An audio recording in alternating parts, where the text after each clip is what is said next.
Hello everyone, welcome to my channel Tanuja by studies. कैसी चल रही है आप लोगों की पढ़ाई? आई नो थोड़ा टेंशन चल रहा होगा, बट यहाँ पर मैं आपका थोड़ा टेंशन कम करने आई हूँ। So here we are starting the crash course, जिसमें हम कोशिश करेंगे कि पहले हम थोड़े टफ चैप्टर्स को लें, बाद में हम दूसरे चैप्टर्स लें। ठीक है, पहले क्लास 12th को ले रहे हैं क्योंकि उनके नियर बाय एग्जाम्स हैं, तो साथ साथ उनके एग्जाम्स की प्रिपरेशन भी हो जाएगी।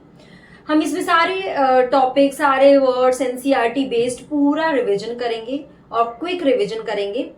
यस, इसके साथ एक चीज की रिक्वायरमेंट है, अपना पेन पेपर या फिर अपनी एनसीईआरटी बुक साथ में लेकर बैठिए, वहीं पे हैंड टू हैंड हाईलाइट करते जाइए, या एक्स्ट्रा नोट्स आपको लिखना है वहीं पे लिखते जाइए। स्टिकी नोट्स या रजिस्टर नोटबुक कहीं भी साथ में लीजिए, मेरे साथ में ही रिवाइज करते जाइए। हैंड टू हैंड लर्न भी होता जाएगा और रिवीजन भी हो जाएगा, तो साथ में आपका पूरा प्रिपरेशन हो जाएगा। ठीक है, एक्स्ट्रा और टाइम आपको नहीं देना पड़ेगा। ठीक है ना? सो आर यू रेडी? चलिए शुरू करते हैं। मैं यहाँ पे शुरू कर रही हूँ on your demand, molecular basis of inheritance. ठीक है, ये चैप्टर सबको बहुत टफ लगता है, तो चलिए क्विकली इसका रिवीजन करते हैं। फिर मतलब जेनेटिक्स ही पहले हम लेंगे, उसमें सबसे पहले हम ये चैप्टर ले रहे हैं। ओके, तो सबसे पहले अगर हम जेनेटिक्स की बात करें, इनहेरिटेंस की बात करें, तो वी नो वेरी वेल कि जो हमारा जेनेटिक मटेरियल है उसी के थ्रू इन्फॉर्मेशन एक जनरेशन से दूसरी जनरेशन में जाती है। और ये जो जेनेटिक मटेरियल होता है उसकी अगर हम बात करें, उसी को हम न्यूक्लिक एसिड बोलते हैं। ये न्यूक्लिक एसिड दो तरह के होते हैं, एक होता है डीएनए और दूसरा होता है आरएनए। ठीक है, इसकी फुल फॉर्म आपको मालूम ही है, डीऑक्सीराइबो न्यूक्लिक एसिड। सी बहुत ज्यादा डेप्थ में अब मैं नहीं जाऊंगी, अब मैं एनसीईआरटी बेस्ड ही रिवीजन करवाऊंगी। Right, so deoxyribo nucleic acid and this is ribo nucleic acid. Okay, DNA की बात करते हैं, मेन फोकस इस पे ही कर रहे हैं। ये डिस्कवर्ड हुआ था 1869 में, ईयर याद रखना 1869 में फ्रेडरिक मिशर ने इसको डिस्कवर किया था। कहां से आइसोलेट किया था? पस सेल के न्यूक्लियस से इसको आइसोलेट किया था, और सबसे पहले एक नाम दिया था विच वॉज कॉल्ड न्यूक्लिन। याद रखना, किसने दिया था? फ्रेडरिक मिशर ने पस सेल के न्यूक्लियस से न्यूक्लिन नाम दिया। ओके, चलिए डीएनए को और डिटेल में बात करते हैं। कुछ यहाँ पे डेटा दिया हुआ है, ये आपको लर्न करना पड़ेगा एज इट इज। ओके, कि बैक्टीरियोफाज 5174, ये बैक्टीरियोफाज का एग्जांपल है, जिसमें कितने न्यूक्लियोटाइड होते हैं? 5386 न्यूक्लियोटाइड, या बेस पेयर भी हम बोल सकते हैं। फिर बैक्टीरियोफाज लैम्डा में 48502 base pair. Okay, then E coli में 4.6 into 10 to power 6 not 9, 10 to power 6 base pair, और ह्यूमन में 3.3 into 10 to power 9 base pair. ये कुछ ऐसे डेटास थे जो आइडेंटिफाई हुए थे, मतलब जब हमने फाइंड आउट किया तो ये डेटा हमको निकल के आया। चलिए डीएनए की स्ट्रक्चर की बात करते हैं। अगर डीएनए को मैं बोलूं तो it is a what? It is a polynucleotide. ठीक है ना? पॉलीन्यूक्लियोटाइड मतलब क्या? बहुत सारे न्यूक्लियोटाइड का मिलकर बना होता है, उसकी एक चेन होती है। इस न्यूक्लियोटाइड को फर्दर अगर हम डिवाइड करें तो ये न्यूक्लियोटाइड फर्दर बना होता है न्यूक्लियोसाइड में। ठीक है, nucleoside plus phosphate group. Okay, phosphate group अगर आपको ये आता है तो भी आई विल से कि डू नॉट स्किप, उसको थोड़ा फास्ट मोड पे करके आप सुन लीजिए, एक बार तो उसे पढ़ लीजिए। राइट, न्यूक्लियोसाइड फर्दर अगर हम बात करें तो ये बना होता है पेंटोज शुगर का। Okay, and plus nitrogenous base. Okay, nitrogenous base. अभी तो मैं फुल लिख रही हूँ, बाद में मैं इसको शॉर्ट फॉर्म में लिखूंगी ND। ओके, पेंटोज शुगर की बात करें तो यहाँ पे दो तरह की शुगर होती है, एक होती है ribose sugar, one is called the ribose sugar and another is called the deoxyribose sugar. ठीक है, ओके, पेंटोज मतलब क्या? यहाँ पे 5 कार्बन होते हैं। अगर मैं राइबोस शुगर की स्ट्रक्चर बनाऊं तो देखिए किस तरह की स्ट्रक्चर होगी। स्ट्रक्चर आनी चाहिए सबको। Okay, this is first number carbon, second, third, fourth. Okay, 5 वाला भी बताती हूँ। सो OH H यहाँ पे प्रेजेंट होता है, यहाँ पे HOH, अगेन HOH, और यहाँ पे प्रेजेंट होता है CH2OH एंड H। ओके, तो ये हो गया आपका 5th नंबर का कार्बन। ये क्या हो गया आपका?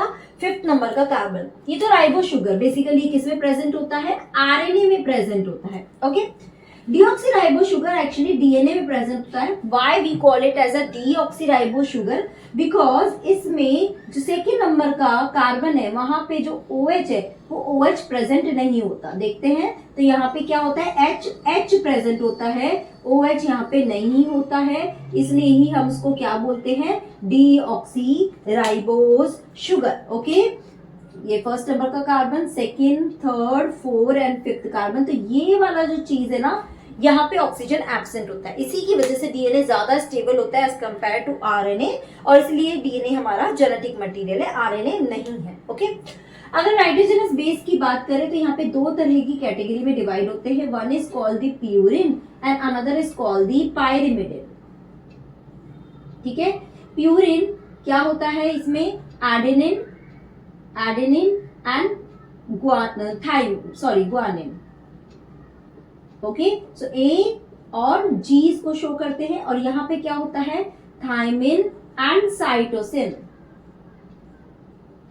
Okay, thymine capital T, cytosine C. एक और यहाँ पे प्रेजेंट होता है which is called the uracil, इसको हम यू से डिनोट करते हैं। ये यूरेसिल कहाँ प्रेजेंट होता है, आरएनए में प्रेजेंट होता है। तो इसका मैं थोड़ा सा बता देती हूँ कि हमेशा प्यूरिन पिरिमिडिन के साथ बॉन्डिंग करता है। ठीक है, प्यूरिन पिरिमिडिन के साथ बॉन्ड करता है, तो एडेनिन हमेशा थायमिन के साथ 2 हाइड्रोजन बॉन्ड से बाइंड होता है, और ग्वानिन हमेशा साइटोसिन के साथ 3 हाइड्रोजन बॉन्ड से बाइंड होता है। But in case of RNA, adenine किसके साथ बाइंड होता है, यूरेसिल के साथ, यानी कि आरएनए में थायमिन एब्सेंट होता है, वो प्रेजेंट नहीं रहता है। यहाँ तक क्लियर हुआ, ठीक है ना। और अगर मैं फास्फेट ग्रुप की बात करूं तो इसका अगर फॉर्मूला देखें तो क्या होता है, it is H3PO4। Let's have a look, क्या क्या स्ट्रक्चर होगी, सी स्ट्रक्चर सबको आनी चाहिए। Okay, OH OH and double bond O। ठीक है, तो H3PO4 इसका फॉर्मूला होता है। चलिए देखते हैं कि ये तीनों आपस में कनेक्ट कैसे रहते हैं एक डीएनए की स्ट्रक्चर में। ठीक है ना, तो अगर मैं इस डीएनए की स्ट्रक्चर में देखूं कि ये तीनों कैसे कनेक्ट रहते हैं, लेट्स हैव अ लुक। पहले तो हम बनाएंगे किसका, न्यूक्लियोसाइड का स्ट्रक्चर बनाएंगे, जहां पे क्या होता है, ये आपका राइबोस शुगर, सॉरी डीऑक्सीराइबोस यानी पेंटोस शुगर फॉस्फेट के साथ बॉन्ड बनाता, सॉरी नाइट्रोजनस बेस के साथ बॉन्ड बनाता है। चलिए देखते हैं, तो क्या होगा, ये यहाँ पे आपका डीऑक्सीराइबोस शुगर आ गया। ओके, मैं यहाँ पे H दिखा रही हूँ, OH, H, this is OH, this is CH2OH, और इसके फर्स्ट नंबर कार्बन, ध्यान रखना, इसके फर्स्ट नंबर कार्बन पर ही क्या बाइंड होता है, कोई भी नाइट्रोजनस बेस बाइंड होगा। Now it could be adenine, thymine, guanine, cytosine, कोई सा भी नाइट्रोजनस बेस यहाँ पे बाइंड होता है। ओके, ये क्या हो गया, दिस इज कॉल्ड क्या, न्यूक्लियोसाइड। ओके, ध्यान रखना, एक पेंटोस शुगर नाइट्रोजनस बेस से जो बॉन्डिंग करता है, उस बॉन्डिंग को हम बोलते हैं ग्लाइकोसिडिक बॉन्ड। क्या बोलते हैं, ग्लाइकोसिडिक बॉन्ड, ये ध्यान रखना। ठीक है, ये एक तरह से ना 11th का थोड़ा सा पोर्शन यहाँ पे आ जाता है। ओके, बायोमोलिक्यूल का, तो ये क्या हो गया, ग्लाइकोसिडिक बॉन्ड। ऐसा ही दूसरा एक और यहाँ पे न्यूक्लियोसाइड आया, see I am saying nucleoside. Okay, again यहाँ पे भी कोई एक नाइट्रोजनस बेस बाइंड हो गया। ओके, यहाँ पे OH, this is H and this is CH2OH। Okay, अब ध्यान रखिए, यहाँ इसके 5th नंबर के कार्बन पे, क्या बोल रही हूं मैं, इसके 5th नंबर के कार्बन पे आता है फॉस्फेट। क्या आता है, फॉस्फेट, और ये इसके साथ बाइंड होता है। ठीक है, ये फॉस्फेट आया, दिस इज, ये 5th नंबर के इस कार्बन के साथ बाइंड होगा, तो यहाँ पे जो ये OH है, ये OH और एक H निकल जाएगा। ओके, तो देखिए मैं यहाँ पे इसको निकाल रही हूँ। Now it is making bond like this, इसको हम बोलते हैं एस्टर बॉन्ड। क्या बोलते हैं, ester bond. Now this is complete unit which is called nucleotide. याद रखना, इसको हम क्या बोलेंगे, न्यूक्लियोटाइड। ऐसे ही यहाँ पर भी क्या आ जाएगा, एक फॉस्फेट ग्रुप अटैच हो जाएगा। देखिए मैं इसका भी हाइड्रोजन OH निकाल दिया, यहाँ पे double bond O, OH, OH बन गया। 2 न्यूक्लियोटाइड इस तरह से आ गए।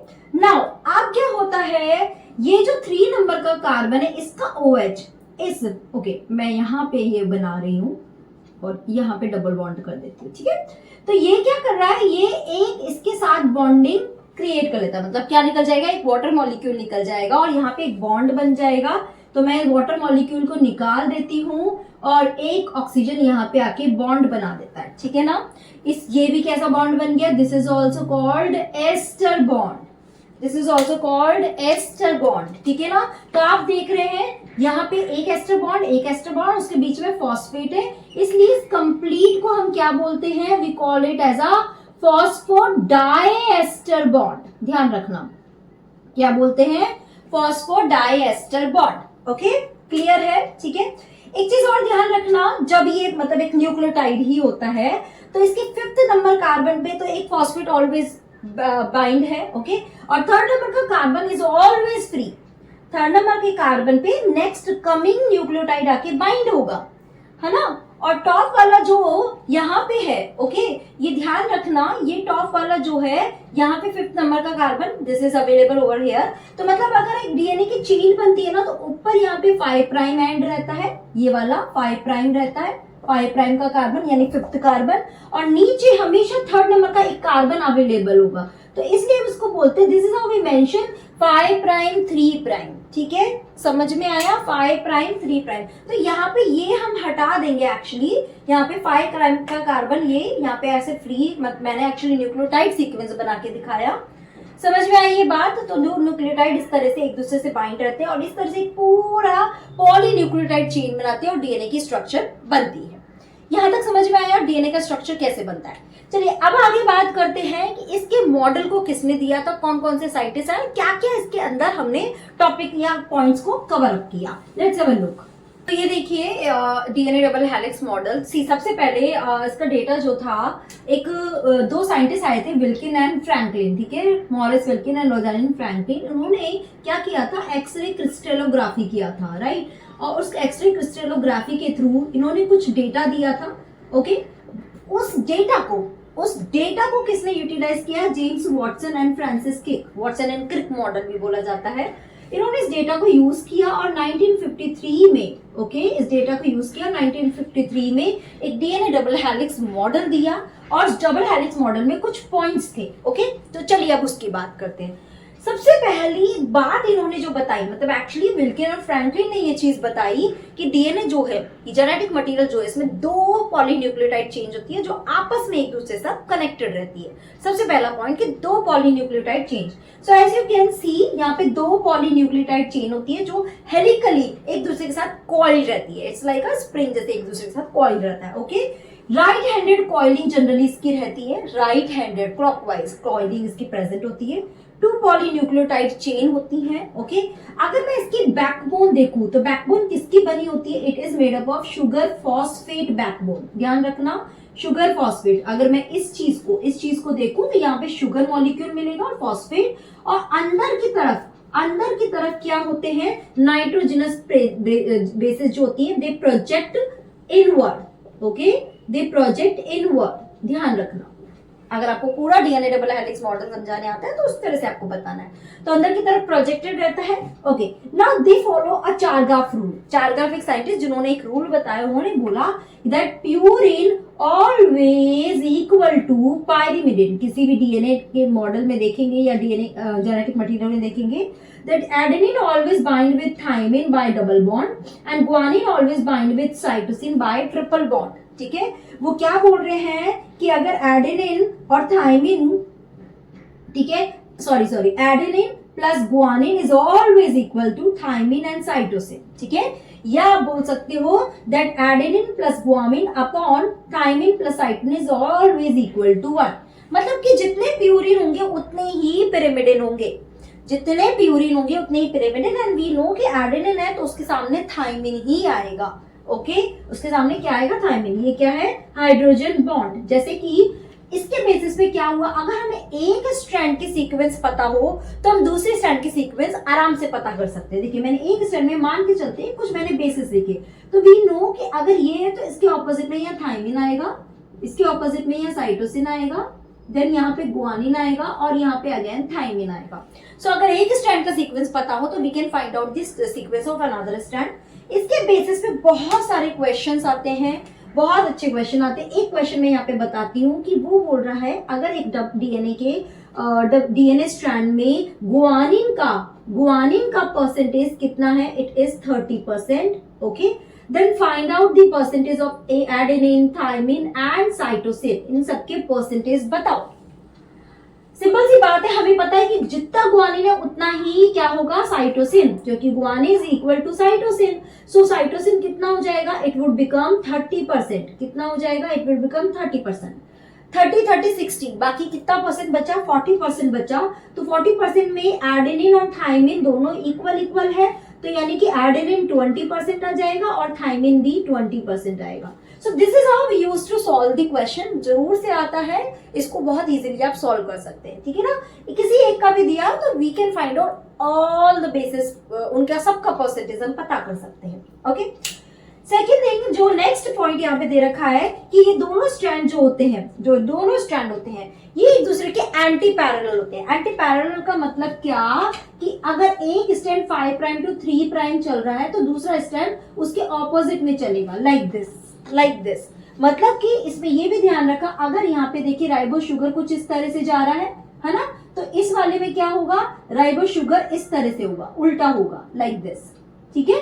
दोनों एक दूसरे के ऑपोजिट एंटी पैरेलल होते हैं हमेशा।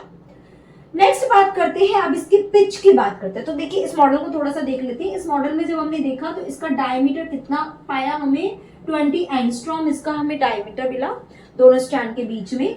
यहाँ पे आप देखेंगे दो तरह की यहाँ पे आपको ग्रूव देखने को मिलेगी। Okay, one is called the minor groove, this is minor groove and this is the major groove. आप देख सकते हैं एक माइनर है एक मेजर है। Okay, one minor and one major groove, ठीक है, one minor, this is called pitch.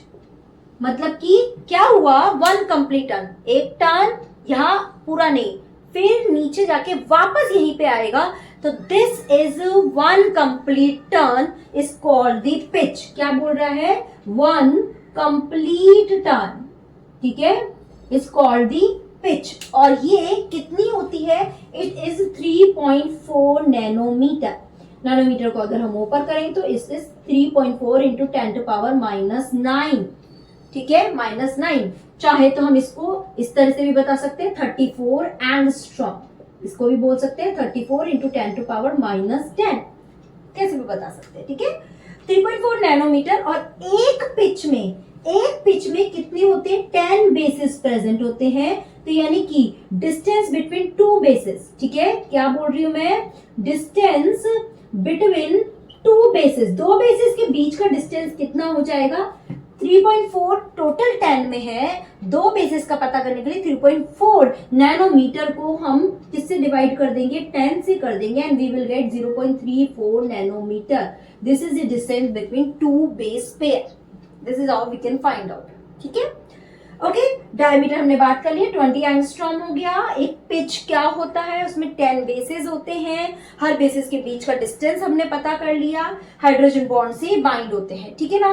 तो इस हाइड्रोजन बॉन्ड की वजह से दो स्ट्रैंड एक दूसरे के साथ यूनाइटेड है और पूरा मॉडल जो है स्टेबल है। बट इसके अलावा भी एक और फोर्स होता है which is called hydrophobic bond, जिसमें आपको वर्बली बता रही हूँ। हाइड्रोफोबिक जो बॉन्ड या फोर्स आप बात कर सकते हैं, इसमें क्या हो रहा है, हर जो आप देख रहे हो हर बेस एक दूसरे के साथ स्टैक हो रहा है, all bases are stack over each other. This is how they are making hydrophobic force की वजह से they are stabilizing the whole DNA model. Did you get it? Okay. तो देखिए डीएनए मॉडल पे सब्जेक्टिव क्वेश्चन आता है तो पूरा आपको एक्सप्लेन करने आ सकता है, या छोटे छोटे जैसे चार ग्राफ के ऊपर आपको क्वेश्चन फ्रेम हो सकता है, तो ये थोड़ा सा आपको ध्यान में रखना पड़ेगा, ठीक है ना।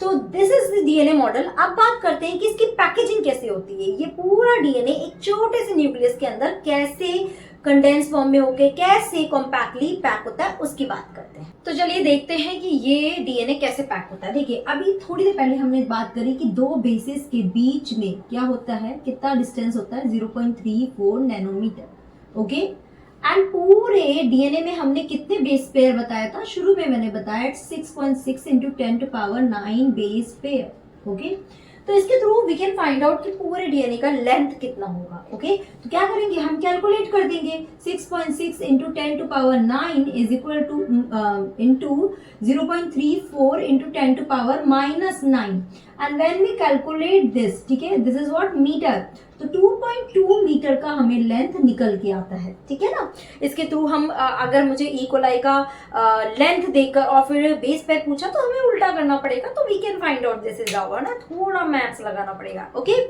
तो बात क्या कर रहे हैं कि देखिए 2.2 मीटर का डीएनए हमारा एक छोटा सा सेल, ठीक है, माइक्रोस्कोप से जो दिखता है उसके अंदर छोटा सा न्यूक्लियर, उसके अंदर ये 2.2 मीटर लेंथ का डीएनए कैसे कॉम्पैक्टली पैक होता है, इसी की हम बात करने वाले हैं। देखिए बात करते हैं, अगर हम डीएनए को देखें तो प्रोकैरियोट और यूकैरियोट। प्रोकैरियोट में हम पढ़ते आ रहे हैं कि प्रोकैरियोट में डीएनए जो है वो प्रॉपरली मेम्ब्रेन बाउंड नहीं होता है, ठीक है ना, पर जेनेटिक मटेरियल ऐसे ही नहीं पड़ा होगा, वहां पे भी कॉम्पैक्ट होके एक जगह मिलेगा, ठीक है ना।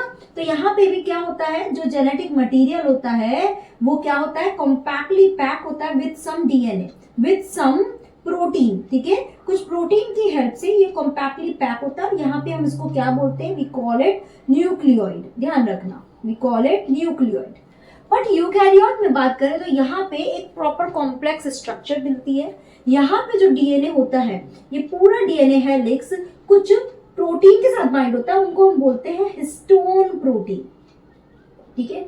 ये हिस्टोन प्रोटीन इसे कॉम्पैक्टली पैक करने में हेल्प करता है। अब ध्यान दीजिए, डीएनए हेलिक्स क्या है, it is a acid, nucleic acid, तो ये क्या है, नेगेटिव चार्ज, एंड हिस्टोन क्या होता है, it is positive charge because of its amino acid. जिस तरह के अमीनो एसिड इसके अंदर होंगे, पॉजिटिव चार्ज वाले अमीनो एसिड ज्यादा होंगे तो ये पॉजिटिव चार्ज दिखाएगा। इसके पास कैसे अमीनो एसिड होते हैं, बहुत सारे बेसिक अमीनो एसिड इसके पास प्रेजेंट होते हैं, और यहाँ पे दो एग्जांपल है which is lysine and arginine. ध्यान रखना, क्वेश्चन आ जाता है, ठीक है, लाइसिन एंड आर्जिनिन, ये दो बेसिक अमीनो एसिड है जिसकी वजह से स्टोन के पास पॉजिटिव चार्ज होता है, तो ये दोनों एक दूसरे की तरफ अट्रैक्ट होंगे एंड कॉम्पैक्टली पैक होंगे। देखते हैं हिस्टोन प्रोटीन, इसमें मॉलिक्यूल कौन कौन सा होता है, इसका होता है H1, H2, H3 and H4, ये प्रोटीन के नाम है। H2 के फर्दर वेरिएशन होते हैं H2A एंड H2B, ठीक है। ये आई नो बुक में नहीं दे रखा, बट मैं जनरली इसको बताती हूँ ताकि आपको समझ में आए कि ऑक्टामेर क्या है, क्योंकि वो बोल रहा है कि ये हिस्टोन प्रोटीन है, ये हिस्टोन ऑक्टामेर बनाता है, ठीक है ना। तो बात करते हैं कि ये हिस्टोन ऑक्टामेर क्या होता है। सी, हर किसी मॉलिक्यूल के दो दो दो दो मॉलिक्यूल, यानी कि 1, 2, 3, 4, 5, 6, 7 एंड 8, ठीक है ना, एक्सेप्ट H1, बाकी सबके H2A के दो, H2B, H3 एंड H4। तो मैं यहाँ पे लिख देती हूँ H2A, H2A, H2B, H2B, H3, H3, H4, H4। तो यानी 8 मॉलिक्यूल आ गए, इसलिए हम इसको क्या बोलते हैं, we call it as a histone octamer, ठीक है। और इस हिस्टोन ऑक्टामेर के चारों तरफ ये डीएनए का जो थ्रेड है वो इससे रैप होता है, कॉइल होता है, इट्स लाइक एक समझो एक बॉल है और उस बॉल के चारों तरफ मैंने एक थ्रेड को रैप कर दिया, ठीक है ना। तो ये डीएनए जो होता है ये कैसे रैप होता है। दूसरी चीज ध्यान रखिए, यहाँ पे जो H1 प्रोटीन है वो इस तरह से यहाँ पर प्रेजेंट होता है। अब डीएनए यहाँ पे एंटर करा, इसने क्या किया, एक यहाँ पे कॉइल लिया और यहां से निकल गया, समझे, एक कॉइल किया, मतलब कि मान के चलो ये बॉल है, तो डीएनए यहाँ पे आया, ये कॉइल किया और यहां से निकल गया। आप देख रहे हो पूरा वापस फ्रंट में नहीं आया, निकल गया पीछे से। तो यानी कि ये कितने टर्न लेता है, ये लेता है 1/3/4 टर्न, ठीक है, या बोल सकते 1.65 टर्न लेता है, कंप्लीट 2 टर्न ये नहीं लेता। और नाउ इस पूरे यूनिट को हम क्या बोलते हैं, इसको हम बोलते हैं न्यूक्लियोसोम, और इसमें कितने बेस पेयर होते हैं, 200 बेस पेयर प्रेजेंट होते हैं। मतलब डीएनए इतना कॉइल रैप होता है ना इसके चारों तरफ, तो 200 बेस पेयर का ये प्रेजेंट होता है। तो ये किस तरह से रहता है, ऐसे हिस्टोन ऑक्टामेर थोड़ी डिस्टेंस में प्रेजेंट होंगे, ओके ना। एंड डीएनए क्या करेगा, यहाँ पे एंटर करा, इसने यहाँ पे कॉइल किया, फिर एंटर किया, फिर like this and like this, ठीक है। तो इस तरह से ये इसको क्या करेगा, रहेगा। तो ये कैसा नजर आ रहा है, it's look like a beads on string. तो इस मॉडल को हम बोलते हैं बीड्स ऑन स्ट्रिंग, ध्यान रखना, ठीक है ना, बीड्स ऑन स्ट्रिंग। तो ऐसे पूरा एक थ्रेड दिखता है। अब ये जो है इसको हम क्रोमैटिन फाइबर बोलते हैं, what we used to say it chromatin fibre. और ये क्रोमैटिन फाइबर फर्दर जाके और ज्यादा कंडेंस होता है, कब जाता है, जब ये मेटाफेज में एंटर करता है। मेटाफेज पता होगा, 11th में पढ़ा है कि जब सेल मेटाफेज में एंटर करती है तो क्रोमैटिन फाइबर कंडेंस होता है। तो ये क्रोमैटिन फाइबर की ये जो है ये और फर्दर कॉइल करते हैं, और coil, super coil, and at last जाकर ये क्या बनाते हैं, क्रोमोसोम बनाते हैं। क्या बनाते हैं, क्रोमोसोम बनाते हैं। इट्स लाइक दिस, कैसा बनेगा, बीच में तो एक सेंट्रोमियर होता है क्रोमोसोम में, और ये कुछ इस तरह से like this, super coil, super coil, and this is how it make a chromosome structure. आया समझ में? समझ में आया किस तरह से ये स्ट्रक्चर प्रेजेंट होता है। ध्यान रखिए यहाँ पे ये सब कॉइलिंग के लिए तो हिस्टोन होता है, बट और फर्दर सुपर कॉइलिंग के लिए, ठीक है, और फर्दर सुपर कॉइलिंग के लिए कुछ और प्रोटीन होते हैं, ठीक है ना। तो मैं यहाँ पे लिख रही हूँ, जब सुपर कॉइल इसको करना होता है तो कुछ और यहाँ पे प्रोटीन होते हैं, उनको बोलते हैं नॉन हिस्टोन क्रोमोसोमल प्रोटीन। ध्यान रखना, non histone chromosomal protein. Okay, जब हम इसके स्टेनिंग करते हैं पूरे क्रोमैटिन की, ठीक है, क्रोमैटिन की जब स्टेनिंग करते हैं तो हमको क्या मिलता है, दो तरह के स्टेन मिलता है। एक होता है लाइट स्टेन, ठीक है, एक होता है लाइट स्टेन और एक होता है डार्क स्टेन। मतलब पूरे क्रोमैटिन में कुछ पार्ट लाइट स्टेन होता है, इसको हम बोलते हैं यूक्रोमैटिन, यूक्रोमैटिन, ध्यान रखना। और इसको हम क्या बोलते हैं, हेट्रोक्रोमैटिन। ये बहुत बार आ जाता है, ठीक है। यूक्रोमैटिन, लाइट स्टेन का मतलब क्या है कि ये लाइटली कॉइल्ड है, ठीक है ना, लाइटली कॉइल्ड, ये लेस कॉइल्ड है, और ये हाईली कॉइल्ड है, ये सुपर कॉइल्ड आप बोल सकते हैं, बहुत ज्यादा कॉइल्ड है, इसकी वजह से dark stain. And you we know कि इट्स अ ट्रू, तो ये क्या होता है, इट इज ट्रांसक्रिप्शनली एक्टिव, ठीक है, इट इज ट्रांसक्रिप्शनली एक्टिव। और वो कैसा रहता है, इनएक्टिव, उससे मतलब उससे कोई भी जेनेटिक इंफॉर्मेशन आगे पास नहीं होती है। एक्चुअली जो इनहेरिटेंस में पार्ट लेता है वो यूक्रोमैटिन पार्ट लेता है, इतना ध्यान में रखना। So are you clear with this packaging of DNA helix? इसमें हमने क्या क्या बात करी, सबको क्लियर है? अगर हैंड टू हैंड आप एनसीईआरटी रीड करेंगे ना तो हमने हर पॉइंट को टच किया, एक भी पॉइंट हमने छोड़ा नहीं है, ठीक है ना। तो चलिए अब इसके आगे बात करते हैं कि जेनेटिक मटेरियल हम कह रहे हैं कि डीएनए है ना। How we come to know कि that DNA is genetic material? तो search for genetic material topic को लेते हैं, इसमें बहुत क्वेश्चन। ओके, सो अब बात करते हैं कि कैसे डीएनए सर्च मतलब जेनेटिक मटेरियल की पहचान हुई कि yes this is the genetic material.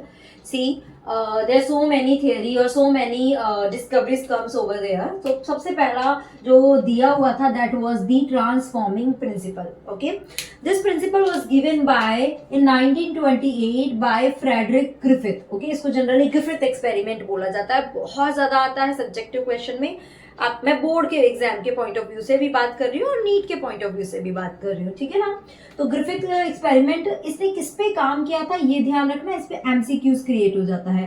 Streptococcus pneumonia है, what is this, it is a bacterium, याद रखना ये बहुत कंफ्यूजिंग हो जाता है। इट इज अ बैक्टीरिया जिसपे उसने वर्क किया।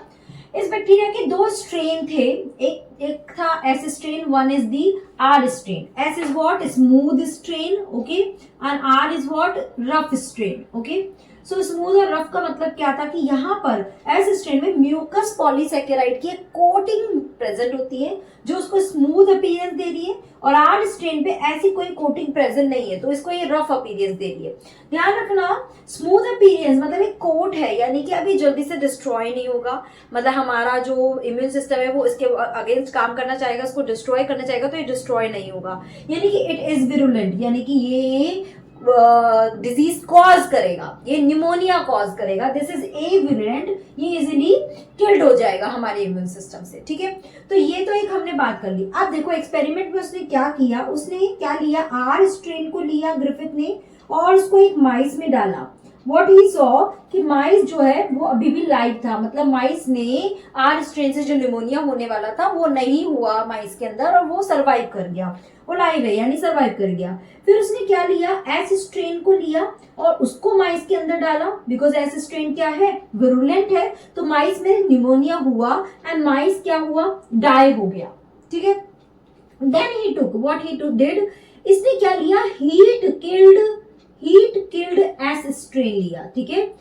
स्ट्रेन को क्या किया, हीट किल्ड किया, हीट देने की वजह से क्या हुआ, ये कोटिंग ब्रेक हो गई और अब ये एस स्ट्रेन ए विरुलेंट में कन्वर्ट हो गया। और जब इसको हमने माइस में डाला, ग्रिफिथ ने माइस में डाला, माइस क्या हुआ, सरवाइव कर गया, माइस को कोई निमोनिया नहीं हुआ। यहाँ तक समझ में आया? Now what he did one more experiment. उसने क्या किया, हीट किल्ड एस स्ट्रेन को लिया और उसको किसके साथ मिक्स कर दिया, आर स्ट्रेन के साथ मिक्स कर दिया, और जब उसने इसको माइस में इंजेक्ट किया, he saw that mice die. Then he got surprised क्योंकि आर स्ट्रेन में निमोनिया कॉज नहीं कर रहा, हीट किल्ड एस स्ट्रेन में निमोनिया कॉज नहीं कर रहा, तो माइस मरा क्यों?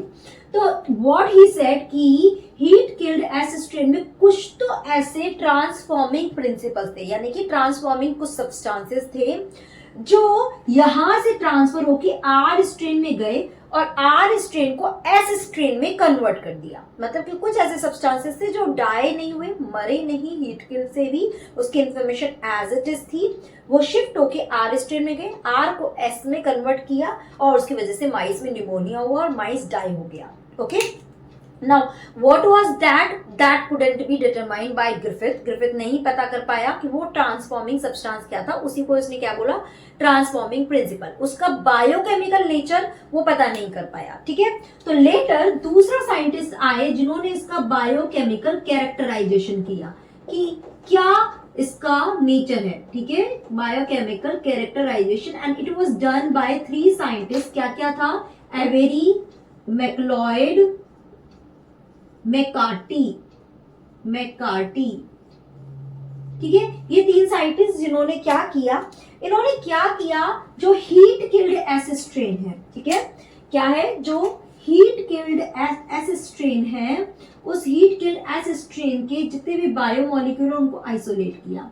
अब सिर्फ 3 बायोमोलिक्यूल की बात कर रहा है, डीएनए, आरएनए और प्रोटीन। ओके, उसने अलग अलग सेपरेटली एक बार इस पूरे मिक्सचर में क्या डाला, डीएनएस डाला, ठीक है, डीएनएस डाला, एक में क्या डाला, आरएनएस डाला और एक में क्या डाला, प्रोटीएस। सी ये क्या है, ये एंजाइम है जो उस पर्टिकुलर मॉलिक्यूल को डाइजेस्ट कर देते हैं। सी जब आरएनएस डाला तो उसने आरएनए को डाइजेस्ट किया, डीएनए और प्रोटीन अभी भी उसमें प्रेजेंट था। सी इट्स अ मिक्सचर, है ना, तो उसमें डीएनए अभी भी प्रेजेंट था। तो यहाँ पर क्या हुआ, अभी भी माइस क्या हो रहा था, डाई हो रहा था, मतलब माइस को निमोनिया हो रहा था और वो डाई हो रहा था, ठीक है। प्रोटीएस डाला, still mice was dying. Okay, जब डीएनए डाला तो माइस क्या हुआ, सरवाइव कर गया, यानी कि माइस को निमोनिया नहीं हुआ, यानी कि आर स्ट्रेन एस स्ट्रेन में नहीं बदला, क्योंकि वो ट्रांसफॉर्मिंग प्रिंसिपल एक्चुअली क्या था, डीएनए था, और डीएनए ही ट्रांसफर होके आर को एस में कन्वर्ट कर रहा है। बट जब हमने डीएनए डाला तो उसने डीएनए को डाइजेस्ट कर दिया, अब डीएनए ही नहीं बचा, तो क्या हुआ, आर स्ट्रेन एस में कन्वर्ट नहीं हुआ, माइस सर्वाइव कर गया। सो this is how he said कि दे सेड कि yes, DNA is the genetic material. दो बहुत सारे साइंटिस्ट ने इस पे बहुत ज्यादा मतलब रिलाई नहीं किया, बहुत ज्यादा कन्विंस नहीं हुए वो उसके एक्सपेरिमेंट से। तो फिर एक और एक्सपेरिमेंट आया जिसको हम बोलते हैं हर्शे एंड चेज एक्सपेरिमेंट, जिसने एक्चुअल में प्रूव किया that DNA is the genetic material. तो चलिए उसकी बात करते हैं। देखो इसने क्या एक्सपेरिमेंट में कैसे परफॉर्म किया। सबसे पहले तो इसने क्या लिया, इकोलाई को अपने एक्सपेरिमेंट के लिया और क्या लिया, बैक्टीरियोफाज लिया। क्या लिया, बैक्टीरियोफाज, ठीक है। बैक्टीरियोफाज मतलब क्या, वायरस जो बैक्टीरिया पे अटैक करता है, that is called bacteriophage. Okay, क्या किया, सबसे पहले उसने इस बैक्टीरियोफाज को लेके 2 अलग अलग तरह के मीडियम में उसको डाला, न्यूट्रिएंट मीडियम में डाला, ठीक है। क्या किया, 2 अलग अलग तरह के न्यूट्रिएंट मीडियम में डाला। एक न्यूट्रिएंट मीडियम में डाला, इस न्यूट्रिएंट मीडियम में उसने क्या दिया, सल्फर S35 रेडियो लेबल्ड दिया, ठीक है। क्या दिया, S35 सल्फर का जो न्यूट्रिएंट सोर्स है उसको रेडियो लेबल करके डाला, और इस वाले में उसने क्या डाला, फास्फोरस को डाला रेडियो लेबल करके, ठीक है ना। क्या करा, एक जगह सोर्सेस बाकी सब कॉमन सोर्स थे, यहाँ पे सल्फर को 35 मतलब लेबल करके डाला और यहाँ पे फास्फोरस को लेबल करके डाला। अब देखिए वायरस में 2 ही स्ट्रक्चर होती है, एक तो प्रोटीन कोट होता है बाहर और अंदर एक जेनेटिक मटेरियल होता है, ठीक है ना, 2 ही है, या तो प्रोटीन होगा या जेनेटिक मटेरियल होगा, राइट। तो यहाँ पे बात क्या हो रही थी, जब सल्फर को यहाँ पे डाला तो हमने देखा कि ये सारे वायरस जो है इनका जो प्रोटीन कोड था ये S35 लेबल्ड हो गया, मतलब कि protein code is radio active, जबकि जेनेटिक मटेरियल रेडियो एक्टिव नहीं है। ओके, और यहाँ पे क्या हुआ, बिकॉज फास्फोरस जो है वो कहाँ प्रेजेंट होता है, डीएनए के स्ट्रक्चर में प्रेजेंट होता है, तो यहाँ पे डीएनए रेडियो लेबल्ड हो गया, बट बाहर का प्रोटीन कोड रेडियो लेबल नहीं हुआ। सी सल्फर जो है वो प्रोटीन के स्ट्रक्चर में प्रेजेंट होता है, तो this is how they both are get differentiated. दोनों को क्या किया, इन्फेक्शन कराया, इकोलाई पे अटैक कराया। वो जानना चाहते थे कि इसमें से कौन सा मटेरियल, प्रोटीन कोड जा रहा है इकोलाई के अंदर या फिर जेनेटिक मटेरियल जा रहा है इकोलाई के अंदर इन्फेक्शन करने के लिए। तो उन्होंने क्या किया, इस पे इन्फेक्शन कराया, तो प्रोटीन कोड देखिए बाहर ही रह गया, जेनेटिक मटेरियल अंदर गया। उसके बाद उन्होंने ब्लेंडिंग किया, ब्लेंडिंग और आप बोल सकते हैं एजिटेशन किया, जोर से विग्रसली एजिटेशन किया, तो जितनी भी कोटिंग बाहर में थी ना वो सब सेपरेट हो गई। See all this in a tube, ये सब एक ही इसके अंदर है और सेपरेट हो गया, अंदर सब कुछ रहा। अंदर इकोलाई ने क्या किया, इकोलाई ने उस जेनेटिक मटेरियल को लिया और उससे और नए वायरस पार्टिकल बनाने शुरू कर दिए। ओके, उसके बाद हमने क्या किया, इसको सेंट्रीफ्यूगेशन किया ताकि जो जितनी भी सेल है वो पैलेट के फॉर्म में नीचे सेटल डाउन हो जाए और जितने भी डेब्रिस है या बहुत बाकी चीजें हैं वो सब सुपरनेटेंट में आ जाए। जब सेंट्रीफ्यूगेशन कराया तो यहाँ पे दो तरह का रिजल्ट मिला, एक तो ये पैलेट मिला और दूसरा यहाँ पे सुपरनेटेंट मिला। सो व्हाट दे ऑब्जर्व कि यहाँ पे जो सेल थी, मतलब कि पैलेट वाला जो पार्ट है इसमें सेल्स प्रेजेंट है, इसमें कोई रेडियो एक्टिविटी नहीं मिली, जबकि इसका जो सुपरनेटेंट था ना इसमें रेडियो एक्टिविटी डिटेक्ट हुई। ओके, जबकि यहाँ पे क्या हुआ, यहाँ पे उल्टा हुआ, यहाँ पे पैलेट में कोई रेडियो एक्टिविटी डिटेक्ट नहीं हुई और इसके no radioactivity in supernatant, और जबकि पैलेट में रेडियो एक्टिविटी दिखी। क्योंकि सेल जो थी वो पैलेट में थी और सेल के अंदर क्या हुआ, DNA. So this is how it was proven कि DNA is the genetic material, not protein. Okay, DNA genetic material है, इसको हम क्या बोलते हैं, अनइक्विवोकल, मतलब कोई डाउट ही नहीं था, ये पूरी तरह से प्रूव हुआ that DNA genetic material by Hershey and chase experiment. यहां तक समझ में आया? ओके, नाउ एक क्वेश्चन आ सकता है कि भाई आरएनए भी तो जेनेटिक मटेरियल ना, व्हाई ओनली डीएनए? आरएनए को हम जेनेटिक मटेरियल क्यों कंसीडर नहीं करते? तो यहाँ पे कुछ प्रॉपर्टीज होती है जिसकी वजह से हम डीएनए को ही जेनेटिक मटेरियल कंसीडर करते हैं। तो चलिए वो देखते हैं कि वो क्या क्या प्रॉपर्टीज है कि किसी भी चीज को जेनेटिक मटेरियल होने के लिए क्या क्या प्रॉपर्टीज चाहिए। देखिए, आरएनए और डीएनए दोनों में ही एक मतलब है कि दोनों में से किसको जेनेटिक मटेरियल माना जाए। तो देखिए 4 पॉइंट है जिसके बेसिस पे हम डिसाइड करते हैं that DNA is genetic material. First point is replication. See, it is able to do the replicate or duplicate itself. अगर हम दोनों को कंपेयर करें तो डीएनए को रेप्लिकेट करने के लिए पहले क्या करना होता है, डीएनए से डीएनए बनाना है, ठीक है ना, उसके बाद उसको आरएनए में कन्वर्ट होना है एंड उसके बाद उसको सॉरी ये तो मैं एक्सप्रेशन की बात कर गई। Yes, both are able to do replication, दोनों डीएनए और आरएनए वो अपने आप को रेप्लिकेट कर सकते हैं। ओके, तो दोनों के लिए इक्वल हो गया। Now come to the stability point. Yes, DNA is more stable as compare to RNA, ठीक है। ऐसा क्यों है? बिकॉज डीएनए अगर हम स्ट्रक्चर में देखें तो मैंने आपको बताया था कि यहाँ पे इसके सेकेंड नंबर पे H प्रेजेंट होता है, जबकि आरएनए में क्या होता है, इसके सेकेंड नंबर पे क्या होता है, OH प्रेजेंट होता है, जिसकी वजह से ये बहुत ज्यादा रिएक्टिव होता है, मतलब ये भी रिएक्शन में पार्ट ले लेता है और उसकी वजह से ये अनस्टेबल हो जाता है। सेकेंड पॉइंट क्या होता है, डीएनए के पास मोर थाइमिन होता है, बिकॉज यहाँ पे थाइमिन नहीं है, यहाँ पे क्या है, यूरेसिल है। आरएनए के केस में, आरएनए के केस में क्या है, यूरेसिल है। थाइमिन क्या करता है, और ज्यादा स्टेबिलिटी प्रोवाइड करता है। ये आपके सिलेबस में भी है नहीं इतना डिटेल जाना, बस इतना ध्यान रखो कि थाइमिन जो है वो ज्यादा स्टेबिलिटी प्रोवाइड करता है और डीएनए के स्ट्रक्चर में थाइमिन है इसलिए ज्यादा स्टेबल है। एंड सेकंड पॉइंट इज क्या कि सेकंड कार्बन पे क्या होता है, यहाँ पे हाइड्रोजन है, ऑक्सीजन नहीं है, जबकि आरएनए में OH मॉलिक्यूल जिसकी वजह से ये बहुत रिएक्टिव होता है। ओके, थर्ड पॉइंट आ जाता है म्यूटेशन। यहाँ पे भी both are able to do mutation, थोड़े थोड़े चेंजेस होना बिल्कुल जरूरी है, तभी तो एवोल्यूशन हो पाएगा, एक नई स्पीशीज जनरेट हो पाएगी। दोनों में ही म्यूटेशन होता है, बट आरएनए जो है वो फास्ट म्यूटेट करता है। आरएनए बहुत फास्ट म्यूटेट करता है, और क्यों करता है, बिकॉज ऑफ दिस रीजन, क्योंकि इसके पास सेकंड पोजीशन पे OH है, तो उसकी वजह से बहुत फास्ट। आप देखते हैं जैसे अभी रिसेंट कोविड में भी आप देख रहे थे, हर थोड़े टाइम में एक नया स्ट्रेन आ रहा है। Why? Because it is mutating very fast, बहुत फास्ट म्यूटेट कर रहा है। ओके, नाउ एक्सप्रेशन की अगर बात करें तो देखिए डीएनए को अगर एक्सप्रेस होना है तो पहले इसको डीएनए से डीएनए बनाना पड़ेगा, देन उसको आरएनए बनाना पड़ेगा, एंड उसके बाद जाकर क्या बनेगा, प्रोटीन बनेगा। Yes, it is able to do the expression, but अगर आरएनए के केस में बात करें तो आरएनए सीधा प्रोटीन बना के, मतलब इजी है, इसमें एक स्टेप कम है, तो they both are able to do the expression. अगर हम कुछ ओवरऑल देखें तो कहीं कहीं हमें से लगता है कि आरएनए ज्यादा है, बट एक पॉइंट है स्टेबिलिटी, जिसकी वजह से डीएनए जेनेटिक मटेरियल है, आरएनए नहीं है, क्योंकि आरएनए स्टेबल नहीं है and we need the stability, नहीं तो फिर बहुत प्रॉब्लम होगा, लाइक म्यूटेशन कुछ ज्यादा ही होने लग जाएगा। So these 4 are the points. ये कई बार आपको आता है कि ये पूरा एक्सप्लेन करने के लिए, ओके। एक छोटा सा टर्म है कि आरएनए वर्ल्ड, की क्या आरएनए पहले था, क्या पहले का वर्ल्ड पूरा आरएनए था, बाद में डीएनए आया? यस इट वॉज, ठीक है। तो आरएनए जो है it was the first genetic material, क्योंकि बहुत सबसे पहले वायरस आए थे, राइट। प्लांट, ह्यूमन बीइंग या अदर जितने भी हैं मोनेरेंस, मतलब ये सब बहुत बाद में आए हैं।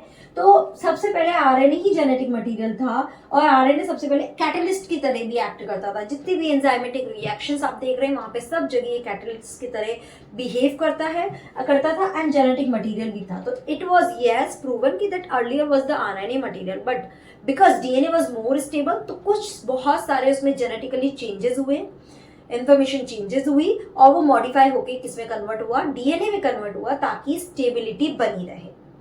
समझ में आया? ठीक है। तो आज के लेक्चर में हम यहीं तक ही इसको समराइज कवर अप करते हैं।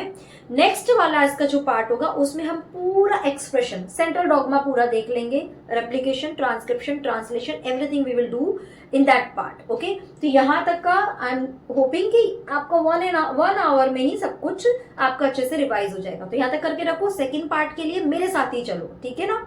साइड वाइज में अपना दूसरा स्टडी करते रहो, okay. So I am hoping कि ये क्लियर हुआ होगा। डाउट है तो please hand to hand comment box में डालिए, तभी मुझे भी समझ में आएगा कि तो मैं नेक्स्ट पार्ट में इस डाउट को ले लूंगी, ठीक है बेटा।